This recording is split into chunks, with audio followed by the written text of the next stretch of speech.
We've made progress. We have glued, as we did before, the attic ceiling, and now we've glued the back roof onto the attic ceiling. And as you can see, put more tape to keep it secure, because you need it to be flat here so that the back roof will fit with the front roof. And Real Good Toys actually sent the missing pieces and broken piece very quickly, so I have received those. So we've gone ahead and started putting the porch together. Haven't glued it all, but I wanted to show you the different pieces. So we have this together, and you can see how the rail fits right inside this piece. And went ahead and painted the door since we were waiting. It comes in one piece, and you'll see there is a pin in the door. And you have one on each top and bottom. We pulled the one out as they suggested so that you could paint the door and the frame separately.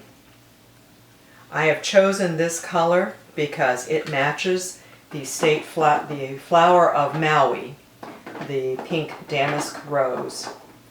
I'm just going to prop it there for a minute. So I'm trying to bring different things from Hawaii into this house and try to make it subtle but complementary from the different islands of Hawaii. Now I'm going to show you the other part.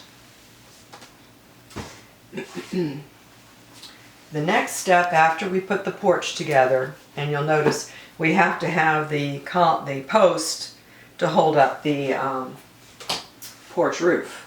And you'll see we still have the lines here to put the shingles. So the porch roof is going to be something like this, and you have to have the post. So that's why I had to wait on that. And then once you'll have the porch roof attached to the main roof, which is this piece. And of course it's going to go up here. I don't have this glued, so I cannot put it up there to show you, but just to give you an idea.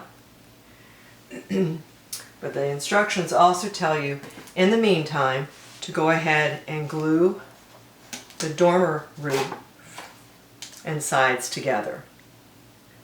And you'll see we have put the handy square in there to keep it square. It's well dried. Then once we get the roofs on and weighted, glued and taped, then we fit this roof on, and you'll see how, let me show you the beveled edges for a minute. So you can see there is a difference on the two sides, and that's why you need to know the inside and the outside. So you tape it, glue it, and position it in place. But we'll wait to do that until we get the two roofs together. So we have a little more work to do, but we're coming along and look forward to the next segment. Have a great day.